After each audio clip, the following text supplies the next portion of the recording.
നമസ്കാരം മാന്യ പ്രേക്ഷകരെ, വലിയ സ്നേഹ നമസ്കാരം. നോക്കൂ, വയനാട് ദുരന്തം എന്നുള്ളത് മറ്റൊരു ടീമിന് അല്ലെങ്കിൽ ഒരു ജിഹാദി വർഗത്തിന് സത്യത്തിൽ വലിയ ഒരു രക്ഷയാണ് കൊടുത്തത് എന്ന് പറയേണ്ടതുണ്ട്. ഒന്ന് മണ്ണടിഞ്ഞ് മറ്റൊന്നിന് വളമാവുക എന്നൊരു പഴഞ്ചൊല്ലുണ്ട് എന്നുള്ള യാഥാർത്ഥ്യമാണ്. ഒരു വാർത്ത വരുമ്പോൾ മറ്റൊരു വാർത്ത, അതല്ലെങ്കിൽ ഇസ്ലാമിക കൊടുംഭീകരത മാഞ്ഞു പോവുക എന്നുള്ളത്. ഇപ്പോൾ വയനാട് ദുരന്തം വന്നതുകൊണ്ട് ചാനലുകാരെല്ലാവരും അതിന്റെ പിറകെയായിരുന്നു. അതിനു മുൻപ് അർജുൻ, കർണാടകയിൽ കാണാതെ ഷിരൂരിലുണ്ടായ ദുരന്തത്തിൽ നമ്മുടെ എല്ലാം പ്രിയപ്പെട്ട അർജുൻ, അദ്ദേഹത്തിന്റെ ആ ഒരു 10-15 ദിവസം ആഘോഷമായിരുന്നു മാധ്യമങ്ങളിലെല്ലാം. അത് കഴിഞ്ഞ് നേരെ ഇതാ വയനാട്ടിൽ നടന്ന ദുരന്തത്തിലേക്ക് വന്നു. പക്ഷെ ഇതിൽ ചാനലുകാർ മനഃപൂർവ്വം തന്നെ ഒരു കൊടുക്കാതിരുന്ന ഒരു വാർത്ത തന്നെയായിരുന്നു ഈ പറയുന്ന നിർമ്മല കോളേജിലെ ഇസ്ലാമിക കൊടുംഭീകരന്മാരുടെ ഗുദം പൊക്കാനുള്ള അവകാശത്തിന് വേണ്ടിയുള്ള സമരം. അതും സ്ത്രീകളായിരുന്നു, പെൺകുട്ടികളായിരുന്നു സമരം നടത്തിയത്. എന്തിനു വേണ്ടിയിട്ടായിരുന്നു? ഇവർക്ക് നിസ്കരിക്കാൻ വേണ്ടി ഏകദേശം 100-150 മീറ്റർ അകലത്തിലുള്ള ഇവരുടെ മുസ്ലിം പള്ളിയിൽ സ്ത്രീകളെ കയറ്റില്ല, പെൺകുട്ടികളെ കയറ്റില്ല എന്നുള്ളത് നമ്മൾക്കറിയാം, നിസ്കരിക്കാൻ വേണ്ടി. അത്തരത്തിൽ ഇരിക്കെയാണ് അവരുടെ മതസ്ഥർ, അവരുടെ ആരാധനാലയത്തിൽ പോലും അവരെ കയറ്റുന്നില്ല. അങ്ങനെ ഇരിക്കെ അവർ പഠിക്കാൻ വേണ്ടി മാത്രം ഉപയോഗിക്കുന്ന കലാലയം, ആ കലാലയത്തിൽ അവർക്ക് നിസ്കരിക്കാൻ വേണ്ടി പ്രത്യേകം ഇടം കൊടുക്കണമെന്ന് നടത്തിയ ആ ഐതിഹാസികമായിട്ടുള്ള സമരമുണ്ടല്ലോ, ആ സമരത്തിന്റെ ആ വാർത്തകൾ, ആ ജിഹാദികളുടെ ഭീകരത അത് മാധ്യമങ്ങൾ കൊടുത്തിരുന്നില്ല. പിന്നീട് അത് കൊടുത്തിരുന്ന മാധ്യമങ്ങളൊക്കെ നമ്മൾ കണ്ടു. ചെറിയ ചെറിയ ഓൺലൈൻ ചാനലുകാരായാലും ജനൻ TV അടക്കമുള്ള ന്യൂസ് 18 അടക്കമുള്ള ചാനലുകാരൊക്കെ അത് ഡിബേറ്റിൽ വരെ വെച്ചിരുന്നു എന്നുള്ളതൊക്കെ നമ്മൾ കണ്ടതാണ്. പക്ഷെ ഇന്ന് ആ വാർത്ത മുങ്ങിപ്പോയിരിക്കുന്നു വയനാട് ദുരന്തത്തിലൂടെ. എന്തായാലും ഈ ഒരു വിഷയത്തിൽ നമ്മുടെ പ്രിയപ്പെട്ട ശ്രീജിത്ത് പണിക്കർ പറഞ്ഞ ഒരുപാട് നിരീക്ഷണങ്ങളുണ്ട്. അദ്ദേഹത്തിന്റെ ഒരു ഓഡിയോ എനിക്കിപ്പോ കുറച്ച് മുൻപ് കിട്ടി, ഞാനതവിടെ പ്ലേ ചെയ്യുന്നുണ്ട്. അതൊരു ചാനലിൽ വന്ന ചർച്ചയിലെ വലിയൊരു ഓഡിയോ ആണ്. അത് കേൾക്കേണ്ടത് തന്നെയാണ്. അദ്ദേഹത്തിന്റെ ആ വോയിസിലെ ഞാൻ ചെറിയൊരു ചേഞ്ച് വരുത്തിയിട്ടുണ്ട്. കാരണം ഒന്ന് ഫാസ്റ്റ് ആയിട്ട്, അദ്ദേഹം ചർച്ചയിൽ വളരെ സ്ലോ ആയിട്ടാണ് സംസാരിച്ചത്. അതൊന്ന് ഫാസ്റ്റ് അടിച്ചുകൊണ്ടാണ് ഇതിൽ കേൾപ്പിക്കുന്നത്. ഇത് കേൾക്കേണ്ടത് തന്നെയാണ്. കാരണം ഒരു ദുരന്തത്തിലും അലിഞ്ഞു പോവേണ്ടതല്ല ഇസ്ലാമിക കൊടുംഭീകരന്മാരുടെ ആ ഭീകരത. പ്രത്യേകിച്ച് നമ്മുടെ ഭാരതത്തിൽ അങ്ങോളം ഇങ്ങോളം ഈ കൊടുംഭീകരന്മാർ കാട്ടിക്കൂട്ടുന്ന ആ ഒരു പാകിസ്ഥാൻ DNA പേറി നടക്കുന്ന വർഗത്തിന്റെ ആ ഒരു ഭീകരത. അതുകൊണ്ട് ശ്രീജിത്ത് പണിക്കർ പറഞ്ഞിട്ടുള്ള വാക്കുകളുണ്ട് മക്കളെ, ഒന്നൊന്നര വാക്കുകളാണ്. അത് നമുക്ക് കേട്ടിട്ട് ഓടിപ്പാഞ്ഞ് ഇങ്ങോട്ട് തിരിച്ചു വരാം. അല്ല, നോക്കൂ, ഇവിടെ ശ്രീ സജൽ പറഞ്ഞിരിക്കുന്ന ആ ഭാഗം, അല്ലെങ്കിൽ അതിനു മുമ്പ് ഞാൻ സംസാരിച്ച ഭാഗം ഈ ചർച്ച കഴിയുമ്പോൾ ഇതിന്റെ വീഡിയോ അപ്ലോഡ് ചെയ്യുന്ന സമയത്ത് ശ്രീ സജൽ ഒന്ന് കേട്ടു നോക്കണമെന്നത്. ഇതില് MSFന്റെ പ്രതിനിധിയും CPMന്റെ പ്രതിനിധിയും ഉണ്ട്. ഇവരൊക്കെ ഇന്ന് ഒന്നിച്ച് ഇസ്ലാമിക ജിഹാദികൾക്ക് വേണ്ടിയിട്ട് ഒരു ലയനം നടന്നതൊക്കെ നമ്മൾക്ക് അറിയാൻ പറ്റും. അത്തരത്തിൽ CPMന്റെ പ്രതിനിധി, MSMന്റെ പ്രതിനിധിയൊക്കെ ഉണ്ട് ന്യായീകരിക്കാൻ വേണ്ടി. പക്ഷെ അവരെയൊക്കെ കൃത്യമായിട്ടും നിഷ്പ്രഭമാക്കിക്കൊണ്ട് തന്നെ ശ്രീജിത്ത് പണിക്കർ സംസാരിക്കുന്നുണ്ട്. കേട്ടു നോക്കാം. എന്നുള്ളത് അദ്ദേഹത്തിനോട് എന്റെ ഉള്ള ഒരു അപേക്ഷയാണ്. കാരണം ഞാൻ അവിടെ പറഞ്ഞിരുന്നത് എന്താണ്, വളരെ കൃത്യമായിട്ട് ഞാൻ അവിടെ പറഞ്ഞിരിക്കുന്നുണ്ട്, ഒരു പൊതു അവധി ദിവസം തെരഞ്ഞെടുപ്പ് വെക്കുന്നത് പോലെയല്ല ഒരു വെള്ളിയാഴ്ച തെരഞ്ഞെടുപ്പ് വെക്കുന്നത്. എന്ന് വെച്ചാൽ പൊതു അവധി ദിവസം എന്ന് പറയുന്നത് അവധിയാണ് ശ്രീ സജൽ. വെള്ളിയാഴ്ച എന്ന് പറയുന്നത് കേരളത്തിൽ അവധിയല്ല. താങ്കൾ എന്ത് പറഞ്ഞാലും. അപ്പൊ താങ്കൾ ഇക്വേറ്റ് ചെയ്യാനായിട്ട് എന്നോടുള്ള മറുപടി എന്ന് പറഞ്ഞുകൊണ്ട് പറഞ്ഞ കാര്യം എന്താണ്? ഒന്ന്, ഞായറാഴ്ച ഉള്ള ക്രിസ്ത്യാനികളുടെ പ്രാർത്ഥന, ഞായറാഴ്ച പൊതു അവധിയാണ് സാർ. രണ്ട്, ഹിന്ദുക്കളുടെ ഏതെങ്കിലും ഒരു ആഘോഷം, ഹിന്ദുക്കളുടെ ഏതെങ്കിലും ഒരു ആഘോഷം വരുന്ന ഏതെങ്കിലും ഒരു ദിവസം ഉണ്ടെങ്കിൽ അത് പൊതു അവധിയായിരിക്കും. ഞാൻ പറഞ്ഞത് എന്താ, പൊതു അവധി അല്ലാത്ത ദിവസം. കേരളത്തിൽ എന്താ താങ്കൾ ശ്രീ സജൽ പറഞ്ഞത് വെള്ളിയാഴ്ചകളെല്ലാം കേരളത്തിൽ അവധിയാണെന്നാണ്? കേരളത്തിൽ വെള്ളിയാഴ്ച ഒരു മുസ്ലിമും ജോലിയില്ല എന്നാണോ പറയുന്നത്?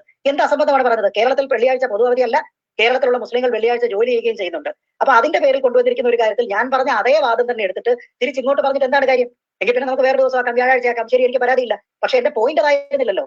എന്റെ പോയിന്റ് എന്ന് പറയുന്നത് പൊതു അവധി അല്ലാത്ത ഒരു ദിവസം അത് വെച്ചാൽ എന്താണ് കുഴപ്പം? തിങ്കളാഴ്ച വെച്ചാലും എനിക്കൊന്നുമില്ല, വെള്ളിയാഴ്ച വെച്ചാലും എനിക്കൊന്നുമില്ല. പക്ഷെ വെള്ളിയാഴ്ച വെക്കുന്നത് പ്രശ്നമാണ് എന്ന് പറഞ്ഞുകൊണ്ട് ഒരു മതത്തിനെ, നമ്മുടെ രാജ്യത്തെ ഏറ്റവും പ്രധാനപ്പെട്ട ജനാധിപത്യ പ്രക്രിയ നടക്കുമ്പോൾ സാധാരണ രീതിയിൽ പൊതു അവധി അല്ലാത്ത ഒരു ദിവസത്തിന് മറ്റൊരു തരത്തിലുള്ള പ്രാധാന്യം അതിൽ കൽപ്പിച്ചുകൊണ്ട് അതിൽ നിന്ന് ഒരു ഇളവ് വേണം, ഒരു എക്സംഷൻ വേണം എന്ന രീതിയിൽ പറയുന്നു. ഇതിന്റെ എക്സ്റ്റൻഷൻ ആണ് ഞാൻ നേരത്തെ താങ്കളോട് പറഞ്ഞത്. ഖാദർ കമ്മിറ്റി റിപ്പോർട്ട് താങ്കൾ അംഗീകരിക്കുന്നുണ്ടോ? ഇവിടെ നാട്ടിലുള്ള ആൾക്കാർ സമസ്ത ഉൾപ്പെടെ പറയുന്നത് എന്താണ്? സമസ്തയും മുസ്ലിം ലീഗും തമ്മിലുള്ള ബന്ധം എന്താണെന്ന് എല്ലാവർക്കും അറിയാം. അപ്പൊ MSFനുമുള്ള ബന്ധം എന്താണെന്ന് അറിയാം. ഖാദർ കമ്മിറ്റി റിപ്പോർട്ട് വരുന്ന സമയത്ത് ആൾക്കാർ പറയുന്നത് രാവിലെ 8 മണിക്ക് പറ്റത്തില്ലെന്ന്. അത് കാരണം എന്താ? മദ്രസയുണ്ട്, മദ്രസയുടെ സമയമായിട്ട് ക്ലാഷ് ആവും എന്നാണ് പറയുന്നത്. അതേപോലെ തന്നെയാണ് ഞാൻ പറഞ്ഞത്, MSFന്റെ ഭാരവാഹിയാണ് എന്നോടൊപ്പം ചർച്ചയിൽ പങ്കെടുത്തുകൊണ്ട്. നോക്കൂ, ഇതിൽ രണ്ട് വിഷയങ്ങളാണ് ശ്രീജിത്ത് പണിക്കർ സൂചിപ്പിച്ചത്. ഒന്ന്, നമ്മുടെ തിരഞ്ഞെടുപ്പ്, ലോക്സഭാ തിരഞ്ഞെടുപ്പ് വെള്ളിയാഴ്ച ദിവസം വെക്കാൻ പാടില്ല, അത് ഞമ്മന്റെ പള്ളി ദിവസമാണ്, വെള്ളിയാഴ്ച ഈസ് മൈ പള്ളി ദിവസം എന്നുള്ളത് കൊണ്ട് വെള്ളിയാഴ്ച തിരഞ്ഞെടുപ്പ് വെക്കാൻ പാടില്ല എന്നുള്ളതാണ്. മറ്റ് ഖാദർ കമ്മിറ്റി റിപ്പോർട്ടിനെ കുറിച്ച് പറഞ്ഞല്ലോ, അത് മറ്റൊന്നുമല്ല, സ്കൂളുകളിൽ നമുക്കറിയാം ഏറ്റവും നേരത്തെ പഠിക്കുന്നത്, ഏർലി മോർണിംഗ് പഠിക്കുന്നതാണ് കുട്ടികൾക്ക് അവരുടെ ബുദ്ധിവികാസത്തിലേക്ക്, അതല്ലെങ്കിൽ അവരുടെ തലച്ചോറിലേക്ക് ആ പഠിക്കുന്ന കാര്യങ്ങൾ കയറുക എന്നുള്ളത് നമ്മൾക്കറിയാം. അതുകൊണ്ട് തന്നെ സ്കൂളുകളിലടക്കം എല്ലാ വിദ്യാലയങ്ങളിലും പഠിക്കുന്ന സമയം തുടക്കം 8 മുതലോ അതല്ലെങ്കിൽ 8:30 മുതലോ മിനിമം ആക്കണം എന്നുള്ള ആ ഒരു റിപ്പോർട്ട് വന്നിരുന്നു. പക്ഷെ അത് സമ്മതിക്കാത്തത് ആരാന്നറിയോ? ഞമ്മന്റെ ആളുകളാ. എന്തുകൊണ്ടാ? ഞമ്മന്റെ ആളുകൾക്ക് മദ്രസയിൽ ഞമ്മന്റെ കുഞ്ഞുങ്ങളുടെ തലയിലേക്ക് കുത്തിവെക്കാൻ വേറെ കുറേയുണ്ട്. അതുകൊണ്ട് ആദ്യം അതങ്ങോട്ട് കുത്തിവെച്ച് കുഞ്ഞുങ്ങളുടെ തലച്ചോറ് എന്താക്കുക? മതവർഗീയവാദം നിറയ്ക്കുക. അല്ലാതെ സ്കൂളിൽ പഠിപ്പിക്കുന്ന പുരോഗമനപരമായിട്ടുള്ള സാംസ്കാരികപരമായിട്ടുള്ള സാമൂഹികപരമായിട്ടുള്ള വികസനപരമായിട്ടുള്ള കാര്യങ്ങളല്ല വേണ്ടത്. ഞമ്മന്റെ ഈ പുസ്തകമാണ് പഠിപ്പിക്കേണ്ടത്. അതുകൊണ്ട് ഈ ഖാദർ കമ്മിറ്റി റിപ്പോർട്ട് തള്ളിപ്പോയി എന്നുള്ളതാണ് യാഥാർത്ഥ്യം. അത് രണ്ടുമാണ് ശ്രീജിത്ത് പണിക്കർ ഇവിടെ എടുത്തു പറയുന്നത്. അദ്ദേഹത്തിന്റെ ഓഡിയോയിൽ അദ്ദേഹത്തിന്റെ ശബ്ദവ്യത്യാസം സ്പീഡിൽ കൂട്ടിയിട്ടത് കൊണ്ടാണ് അത് പ്രേക്ഷകർ മനസ്സിലാക്കുക. ഇത്തരത്തിൽ ഒരുപാട് പോയിന്റുകൾ അദ്ദേഹം പറയുന്നുണ്ട്. കേട്ടു നോക്കാം ബാക്കി. കൊണ്ട് ഓപ്പറേഷൻ തിയേറ്ററുകളിൽ മതവസ്ത്രം വേണം എന്ന രീതിയിലേക്കുള്ള കാര്യം പറഞ്ഞത്. അപ്പൊ ഇതൊക്കെ പറഞ്ഞത് എന്തിനാണെന്ന് വെച്ചാൽ വെറുതെ ആരോപണമല്ല, നേരെ മറിച്ച് വളരെ ഫ്രീ ആയിട്ട് കുറെ അധികം കുട്ടികൾക്ക് ഒരു പ്രിൻസിപ്പലിന്റെ ഓഫീസിലേക്ക് കടന്നു ചെന്നുകൊണ്ട് അദ്ദേഹത്തെ അവിടെ ബന്ദിയാക്കി വെക്കുന്ന രീതിയിലേക്ക് മുദ്രാവാക്യം വിളിക്കുന്നതിനുള്ള പ്രേരണ എവിടെ നിന്ന് കിട്ടി? ഞാൻ ചോദിക്കട്ടെ, ജനാധിപത്യപരമായിട്ട് പ്രവർത്തിക്കുന്ന ഒരു നാടാണ്. താങ്കൾ പറഞ്ഞ് എങ്ങനെയൊക്കെ ഈ കുട്ടികളെ ന്യായീകരിക്കാനായിട്ട് ശ്രമിച്ചാലും, അതായത് പിന്നെ എന്താണ് പക്വതയില്ലാത്തവരാണ്, ശരി, ഇതെല്ലാം ഞാൻ സമ്മതിക്കുന്നു. പക്ഷെ അതിനോടൊപ്പം തന്നെ മറ്റൊരു കാര്യം കൂടിയുണ്ട്. ഒരു ഡിമാൻഡ് എങ്ങനെയാണ് കൊടുക്കേണ്ടത് എന്നുള്ളതിനെ പറ്റി അറിയാത്ത ആൾക്കാരാണോ നിർമ്മല കോളേജിൽ പഠിക്കുന്നത്? അത് താങ്കൾ ചിലപ്പോൾ കുട്ടികളാണെന്ന് പറയും, പക്ഷേ ആ കോളേജ് അധികാരികൾ അത് പറയുമെന്ന് എനിക്ക് തോന്നുന്നില്ല.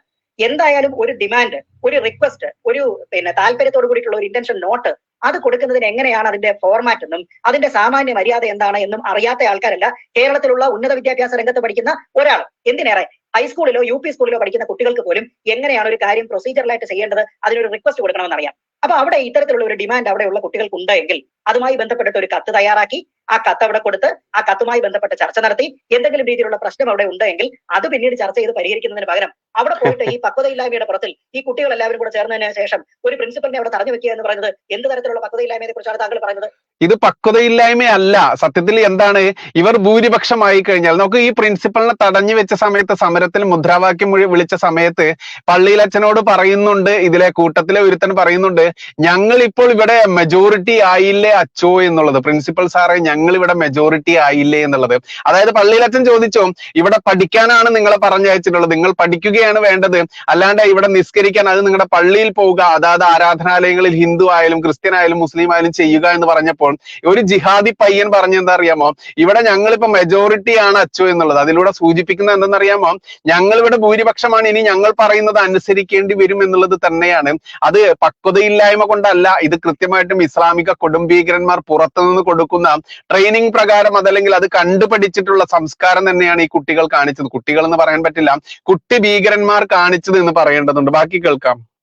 കുട്ടികളാണോ ഇങ്ങനെ ചെയ്യുന്നത്? ഇതിനു മുമ്പ് നമ്മുടെ നാട്ടിലെ കുട്ടികൾ ഇങ്ങനെ ചെയ്ത് എവിടെയാണ്? മറ്റൊരു കോളേജിൽ ഞാൻ കണ്ടിരുന്നു ഈ അടുത്തിടെ പ്രിൻസിപ്പലിന്റെ ചെവികൾ അടിച്ച് പൊട്ടിച്ചിരിക്കുന്നത്. അതിവിടെ ഉണ്ടായില്ല എന്നുള്ള കാര്യം ഏറ്റവും നല്ല കാര്യം. ഞാൻ ചോദിക്കുന്നത്, ഇങ്ങനെ വലിയേട്ടന്മാരും മറ്റു വിഷയങ്ങളിൽ ഉണ്ടാകുന്ന സമയത്തും മതവുമായി ബന്ധപ്പെട്ട പ്രാക്ടീസുകളെല്ലാം തന്നെ ഇത് എസെൻഷ്യൽ ആയിട്ടുള്ള പ്രാക്ടീസ് ആണ് എന്ന ഒരു നിറം ചാരിച്ചുകൊണ്ട് പൊതുസമൂഹത്തിലേക്ക് പോകുന്നു, വിദ്യാഭ്യാസത്തെ ഇടപെടുന്നു, ആരോഗ്യരംഗത്ത് ഇടപെടുന്നു. അങ്ങനെ ഒരു കാര്യം ഉണ്ടായി കഴിഞ്ഞാൽ കുട്ടികൾ നാച്ചുറലായിട്ട് വിചാരിക്കും എനിക്കിത് ക്ലെയിം ചെയ്യാനുള്ള ഒരു റൈറ്റ് ഉണ്ട് എന്ന്. അതുകൊണ്ടാണ് ഞാൻ പറഞ്ഞത് MSF അടക്കമുള്ള മറ്റു വിദ്യാർത്ഥി സംഘടനകൾക്കെല്ലാം തന്നെ ഇതിൽ പരോക്ഷമായിട്ടുള്ള നിങ്ങൾ കാണിച്ചു കൊടുത്ത വഴിയെ, നിങ്ങൾ കുട്ടികളെന്ന് വിശേഷിപ്പിക്കുന്ന ഇവർ നിങ്ങൾ കാണിച്ചു കൊടുത്ത വഴിയെ പോകുന്നുവെന്നാണ് മനീഷ് പണിക്കരുടെ ഈ ഒരു ആരോപണം.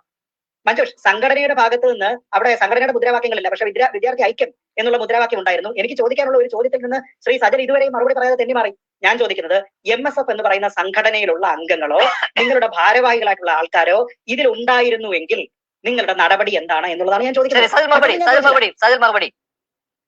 സുഡാപ്പിയുടെ മറുപടി MSF കാരനാണ്. ശ്രീ മഞ്ജുഷേ, ബഹുമാനപ്പെട്ട ശ്രീജിത്ത് പണിക്കർ എന്നോട് ആവശ്യപ്പെട്ടത് ഞാൻ അദ്ദേഹത്തോട് തന്നെ തിരിച്ചാവശ്യപ്പെടുക.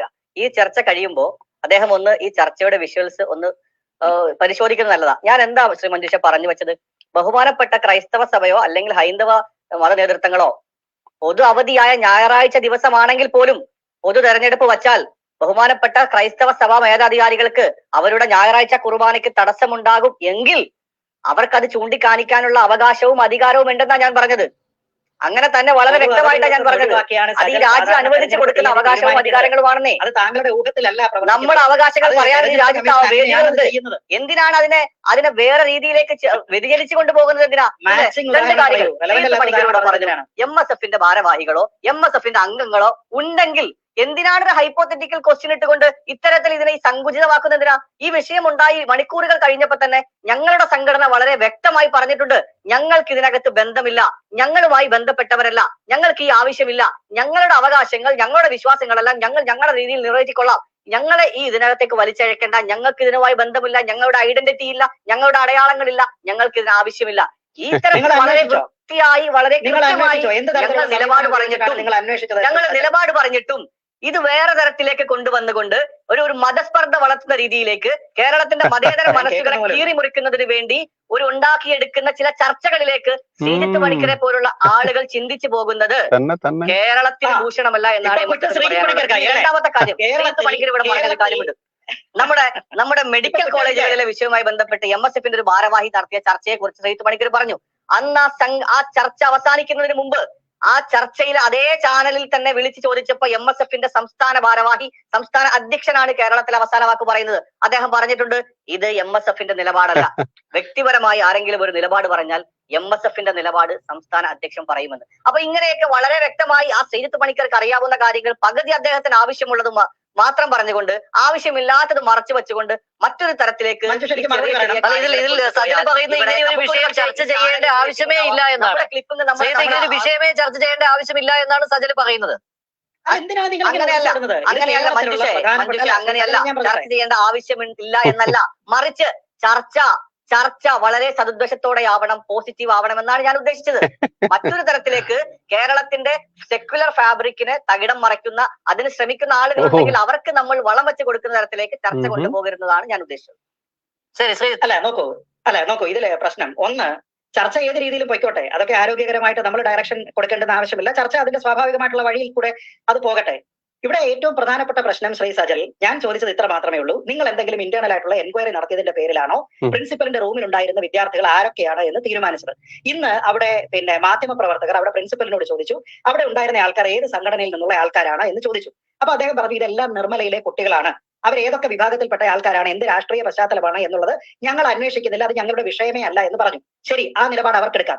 ഞാൻ ചോദിക്കുന്നത്, ഉത്തരവാദിത്തപ്പെട്ട ഒരു സംഘടന എന്ന രീതിയിൽ എന്ത് തരത്തിലുള്ള അന്വേഷണം നടത്തിയതിനു ശേഷമാണ് ശ്രീ സജൽ പറയുന്നത് ഞങ്ങളുടെ ആരും അതിലില്ല? താങ്കൾ അത് പറഞ്ഞു കഴിഞ്ഞാൽ അവിടെ വെച്ച് ചർച്ച തീർന്നു.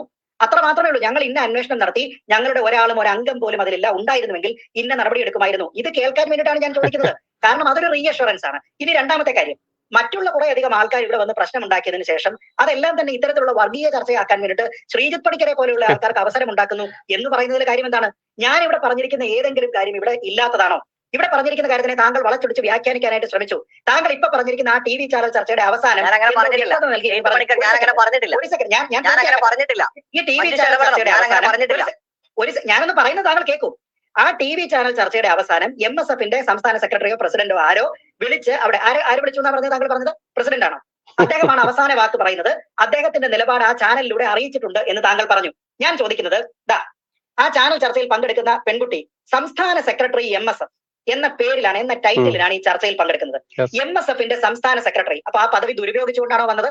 അതോ ആ കുട്ടി വ്യക്തിപരമായിട്ടുള്ള അഭിപ്രായം പറയുന്നതിന് വേണ്ടി പാർട്ടിയിൽ അല്ലെങ്കിൽ ആ സംഘടനയിലുള്ള ഔദ്യോഗികമായിട്ടുള്ള സ്ഥാനത്തിനെ ദുരുപയോഗിച്ചു എന്നാണോ നിങ്ങളുടെ അഭിപ്രായം? അങ്ങനെയാണെങ്കിൽ ഈ ടൈറ്റിലിൽ വന്നുകൊണ്ട് വ്യക്തിപരമായിട്ടുള്ള അഭിപ്രായം പറയുന്ന, സംഘടനയുടേതല്ലാത്ത മറ്റൊരു അഭിപ്രായം അവിടെ പറയുന്ന ഒരാളിനെ പറ്റി നിങ്ങൾ എന്ത് നടപടി എടുത്തു?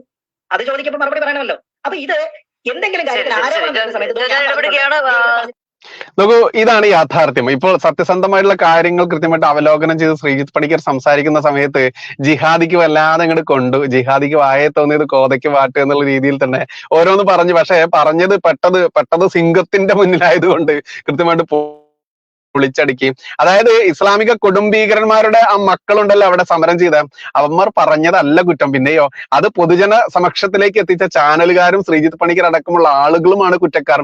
ഞമ്മന്റെ ഇമാതിരി ഒരു വലിയ തക്കിയ. എന്തായാലും വയനാട് ദുരന്തത്തിൽ ഒളിഞ്ഞു പോവേണ്ട, മാഞ്ഞു പോവേണ്ട വലിയൊരു ഭീകരത തന്നെയായിരുന്നു നിർമ്മല കോളേജിൽ നടന്ന ആ ഒരു സംഭവം എന്നുള്ളത് മനസ്സിലാക്കിക്കൊണ്ട് തന്നെയാണ്. മാത്രമല്ല, ഇവന്റെയൊക്കെ കിതാബിൽ പുസ്തകത്തിൽ എഴുതി വെച്ചിട്ടുണ്ട്, പെൺകുട്ടികൾക്കും സ്ത്രീകൾക്കും ഒന്നും പള്ളിയിൽ നിസ്കരിക്കാനുള്ള അവകാശമില്ല, അവരെ ഇവരൊക്കെ ആരാണ്? വെറും കൃഷിയിടം മാത്രമാണ്, പെറ്റുകൂട്ടാനുള്ള കൃഷിയിടം മാത്രമാണ് എന്നുള്ളത് ഇന്നിപ്പോൾ ജാമിദ ടീച്ചറായാലും ജബ്ബാർ മാഷായാലും അതുപോലെ സെബാസ്റ്റ്യൻ പുന്നക്കലായാലും അനിൽ കൊടിത്തോട്ടമായാലും ഒട്ടേറെ ആളുകൾ, ആരിഫ് ഹുസൈൻ സാറാണെങ്കിലും അത്തരത്തിൽ ഒരുപാട് ആളുകൾ നമ്മൾക്ക് പറഞ്ഞു തരുന്നത് കൊണ്ട് തന്നെ ഈ പൊട്ടകത്തിന്റെ ഉള്ളിലുള്ള സാധനങ്ങളൊക്കെ ഇന്ന് പച്ചയ്ക്ക് നാട്ടുകാർക്ക് അറിയാം. അതുകൊണ്ട് സ്ത്രീകളുടെ ആ ഒരു അവകാശത്തിന്റെ ആ ഒരു ചർച്ച കൂടി പൊങ്ങി വരുമെന്ന് കണ്ടപ്പോൾ ഞമ്മന്റെ പള്ളി കമ്മിറ്റി എന്ത് ചെയ്തു? ഈ കോളേജിൽ നിന്ന് 150 മീറ്റർ അപ്പുറത്തുള്ള പള്ളി കമ്മിറ്റിക്കാര് ഇത് ഇനി പ്രശ്നം ഉണ്ടാക്കാൻ പാടില്ല, നമ്മളിത് എന്താണ് കലാലാക്കണം, ഹലാലാക്കണം, കബൂലാക്കണം എന്നും പറഞ്ഞുകൊണ്ട് പള്ളിയിൽ അച്ഛന്മാരുടെ കയ്യും കാലും പിടിച്ചുകൊണ്ട് ആ പ്രശ്നം തൽക്കാലം ഒത്തുതീർന്നു എന്നുള്ളതാണ് യാഥാർത്ഥ്യം. എന്തായാലും ഇത് പൊതുസമക്ഷത്തിലേക്ക് വീണ്ടും വെക്കുകയാണ്. ഇത് ഉയർന്നു വരേണ്ട, ചർച്ച ചെയ്യപ്പെടേണ്ട ഒരുപാട് വസ്തുതകൾ ഉള്ളത് കൊണ്ട് തന്നെ ശ്രീജിത്ത് പണിക്കരുടെ അദ്ദേഹത്തിന്റെ ആ വാക്കുകൾ കൃത്യമായിട്ടും പ്രേക്ഷകരിലേക്ക് വെക്കുകയാണ്. നന്ദി, നമസ്കാരം, ജയ് ഹിന്ദ്, ജയ് ശ്രീറാം.